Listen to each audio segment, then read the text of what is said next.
Nascido e formado no Chile e há 40 anos radicado no Brasil, ele sempre sonhou em filmar na sua terra natal. Em 2012, viajou até o deserto do Atacama para contar a história de um aspirante a escritor que acaba envolvido em um assassinato. Eu tenho a honra e o prazer de receber aqui no estúdio do Revista o cineasta Jorge Duran. Duran, muito obrigada pela sua presença. Obrigado a vocês pelo convite, né? Eu gostaria de saber primeiro como foi a ideia da criação do roteiro. A princípio, a sua ideia era fazer um livro e acabou virando um filme. Como foi esse processo? Olha só, eu já comecei a escrever livros muito tempo atrás, mas todos viraram algum projeto de cinema, né? O cinema te rouba da literatura? Na verdade, eu sou leitor de criança, né? De adolescente, vamos dizer. Comecei a ler e não parei até agora. Acho que junto com o cinema, a literatura é uma das coisas que mais me dá prazer, não é? Eu conheço bem o deserto. Não vou dizer que conheço bem, que é muito difícil conhecer um deserto do tamanho do deserto de Atacama, mas faz 25 anos que eu vou com muita frequência, quase todo ano, ano sim, ano não, no deserto. Mais que filmar no Chile, eu queria filmar no deserto.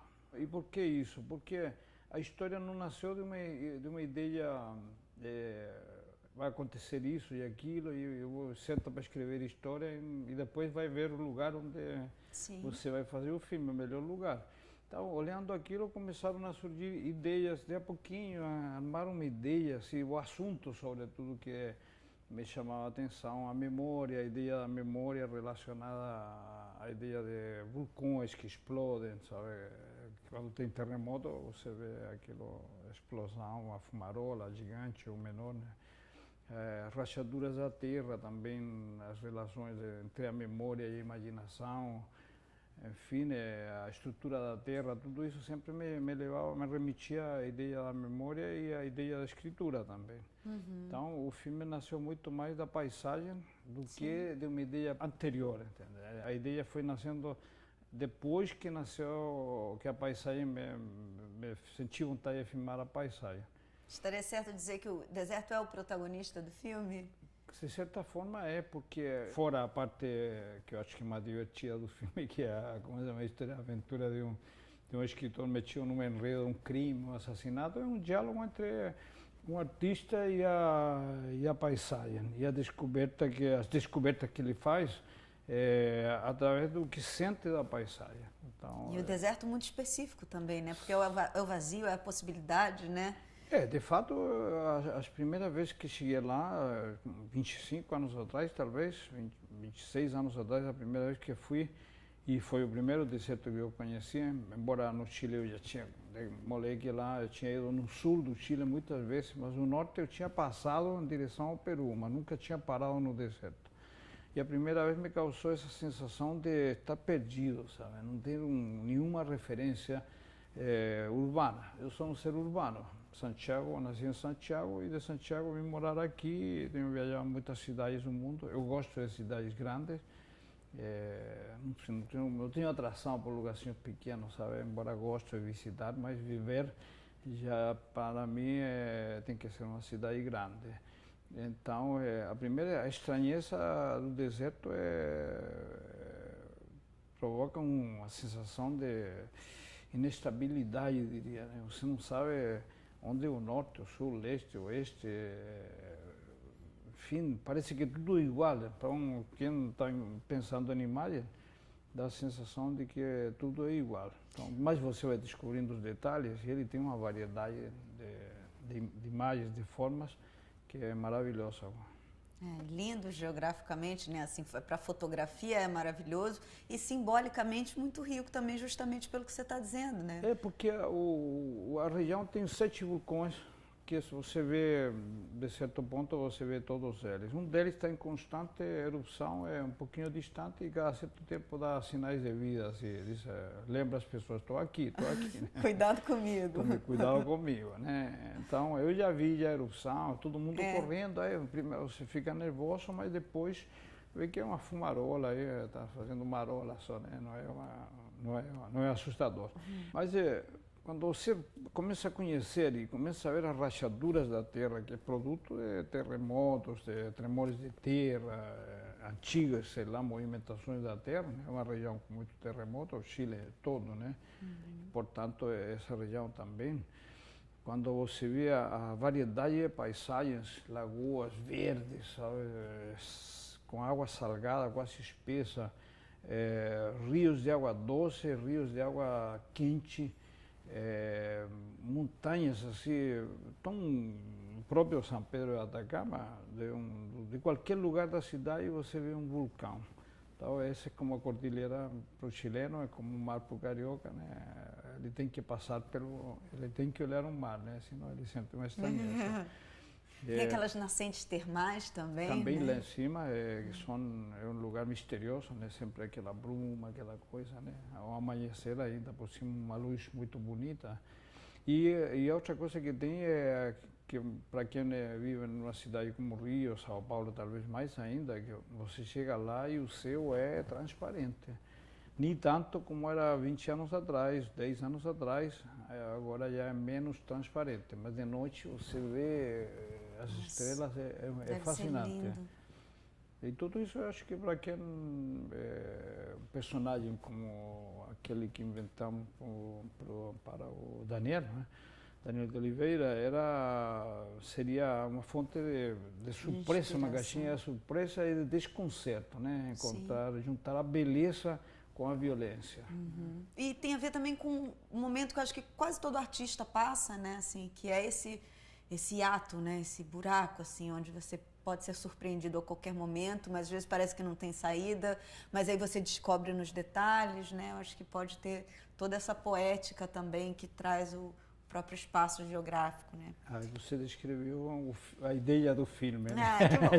Espero que esteja no filme, sim, mas você descreveu muito bem, porque é isso que acontece, é o relacionamento entre o proto-escritor, diria, porque é um escritor que é um jovem, na verdade, um homem jovem que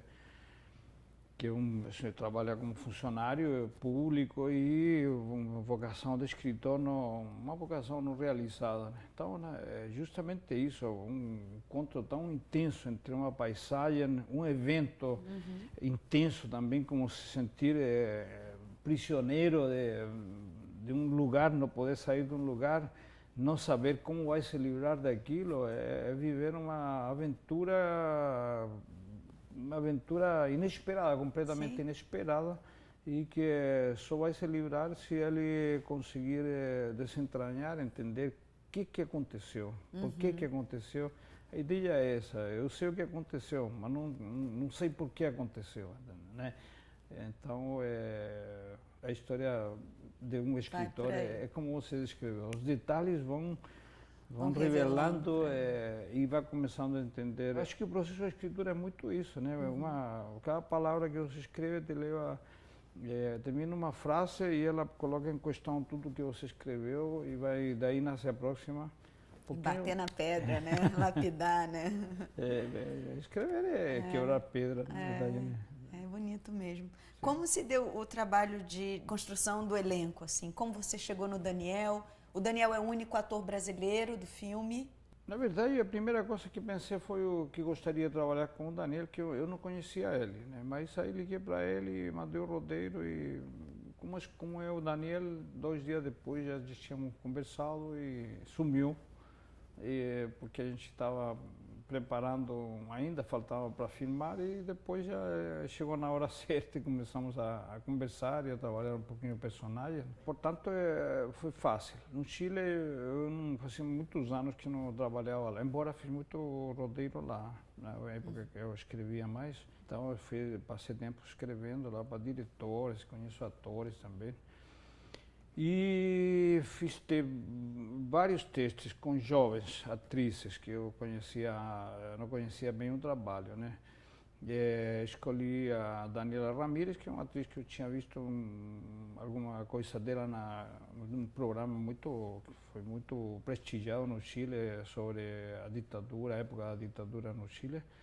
Uma jovem de 25 anos. E o outro protagonista é o Álvaro Rudolph, que é um ator de televisão e também de cinema. E ele gosta muito de cinema. Então, liguei para ele, mas liguei daqui do Rio, e perguntei se gostaria de ler um roteiro, e no dia seguinte me respondeu, estou dentro, assim, uma coisa assim, né? Então, eu, tá bom, então, e aí como é que a gente faz? Deixa eu falar com o cara da grana aí, uma coisa assim. Como é que organiza essa parada aí? Porque também, na verdade, tem uma questão que é muito interessante, as pessoas gostam do Brasil. Das pessoas de fora, de qualquer país, eu acho que você liga para muita gente, se o roteiro for interessante e o personagem for atraente, é bem provável que ele se enganche no teu trabalho. Você acha que o cinema tem já essa projeção e essa força, pelo menos na América Latina? O cinema brasileiro na América Latina, com certeza. E na Europa... Porque a gente tem essa impressão com a Argentina, né? Assim, claro. Ai, nossa, que cinema incrível, diretores incríveis, atores incríveis. É porque também o cinema argentino ele tem relações com a Espanha, com a Itália, que são muito fortes, muitos anos, muito anteriores, né? A nossa relação com Portugal, que tem um cinema muito interessante também, grandes diretores. A Argentina se relaciona com a Espanha, com a Itália e hoje com a Norte-América com muita facilidade, né?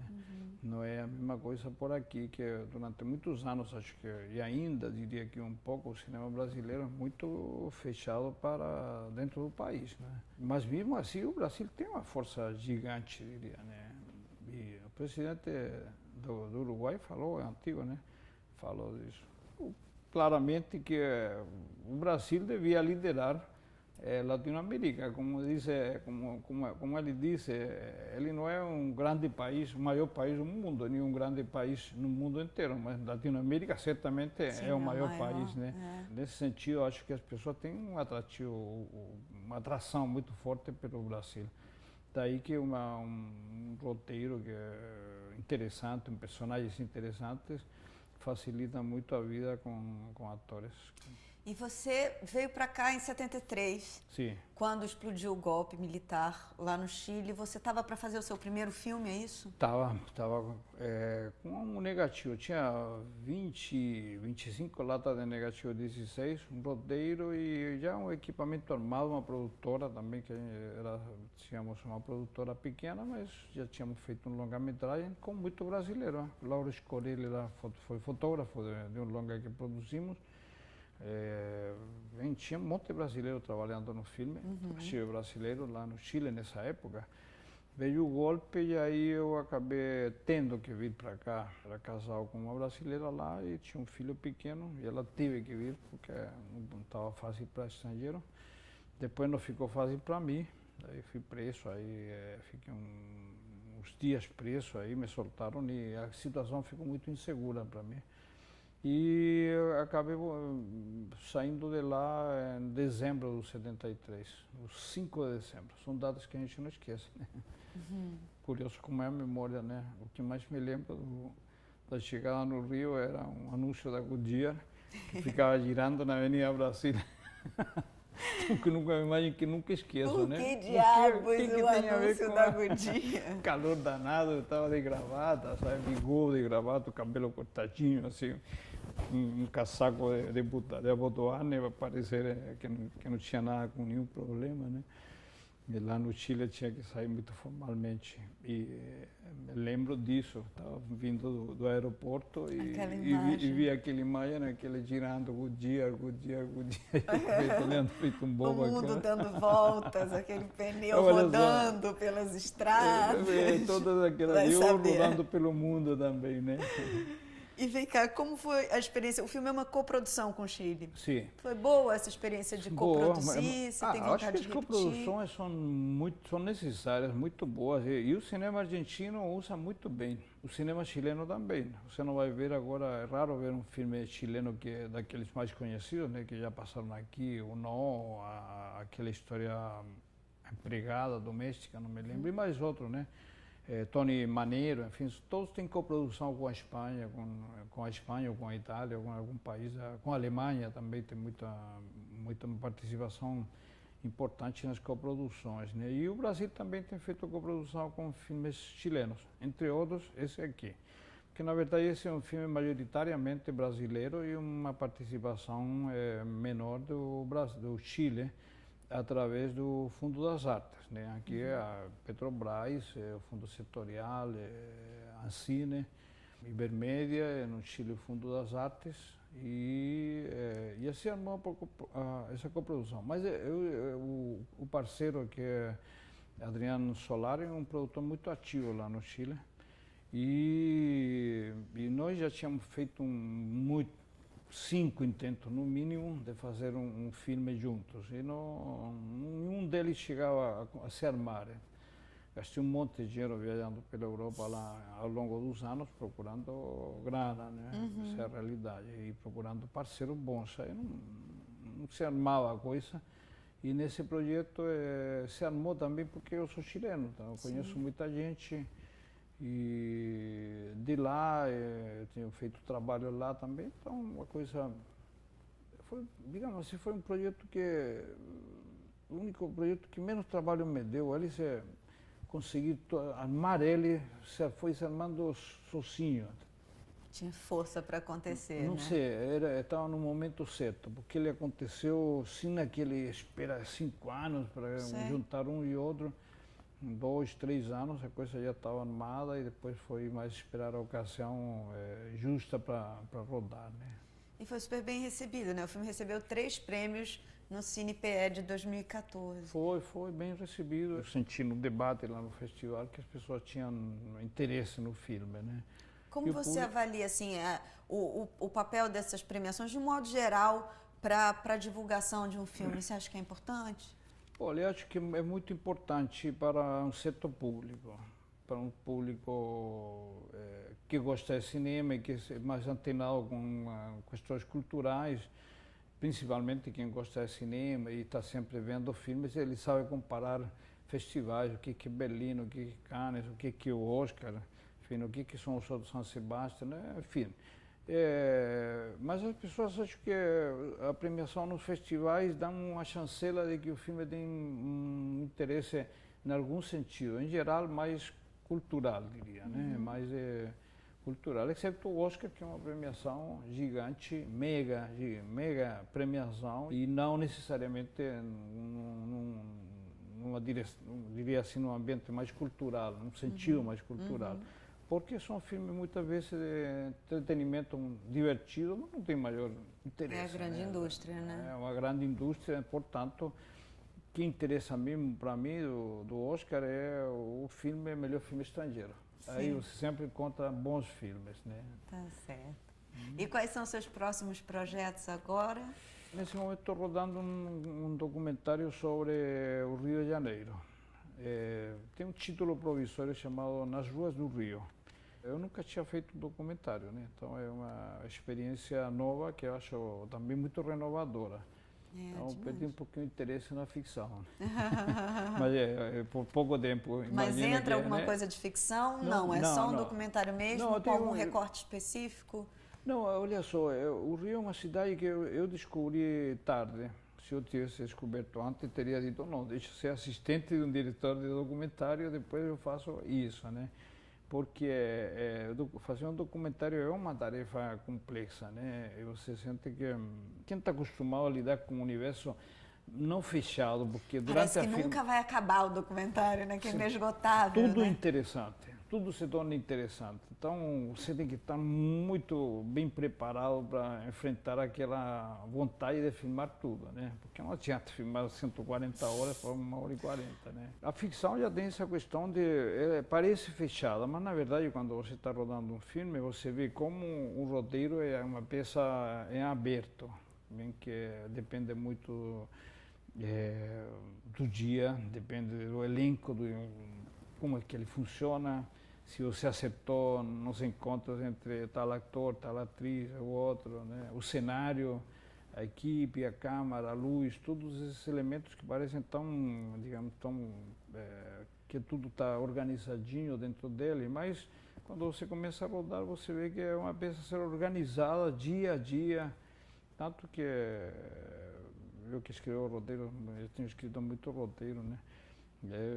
Eu aprendi comigo mesmo que a segunda parte do dia de trabalho inteiro, um dia de trabalho termina com você reescrevendo a próxima cena. No sentido que, conforme foi o que você rodou, a cena que você vai rodar, ela talvez necessite algo mais. E você tem que encontrar isso durante a filmagem, não é?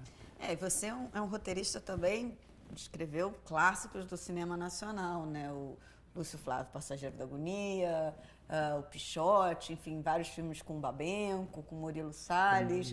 Você acha que essa experiência também, como autor, ela acaba aparecendo no seu trabalho de diretor? Bom, eu acho ajuda? que é bom um diretor entender de dramaturgia. É muito bom, né? Sem poder... Hoje eu trabalho com roteirista, não trabalho sozinho, não. Só escrevi um roteiro sozinho que é agora um novo projeto de ficção que já está rodando aí, né? Vamos ver como que funciona, né? É o único que escrevi sozinho, mas porque sempre escrevo o argumento para ter claro o que eu quero dizer, o que eu quero ver, o que eu gostaria que fosse o filme, a ideia e o conceito. E depois gosto de trabalhar escrevo 20, 30 cenas, em geral são 100, 90, por aí, 10, 20 páginas para sentir qual é o rumo da história, o estilo também. E depois gosto de trabalhar com gente, entendeu? Gosto de ver o que tem na cabeça dos outros, né? Então, eu confio em roteirista, né?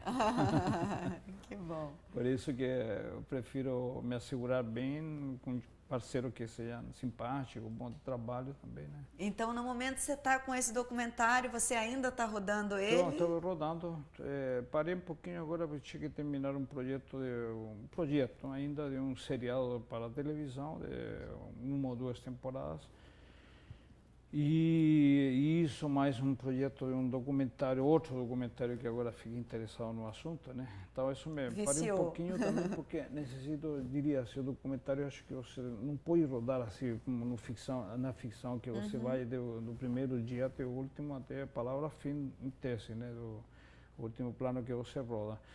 Mas o documentário eu necessitava refletir o que tinha feito, ver as imagens e entender o que tinha feito de uma maneira mais concentrada no que eu já fiz. E daqui a pouquinho, talvez daqui a 3, 4 semanas, rode mais vou rodar 1 semana ou talvez 2, mas não mais do que isso, né? Tá certo. Dora, muito obrigada. Nada, pela sua presença. Volte sempre. Tá bom, muito obrigado a você, né? Se você quiser ver a entrevista na íntegra, entra no site revistadocinemabrasileiro.com.br e agora eu deixo vocês com mais um filme de micrometragem. Até mais.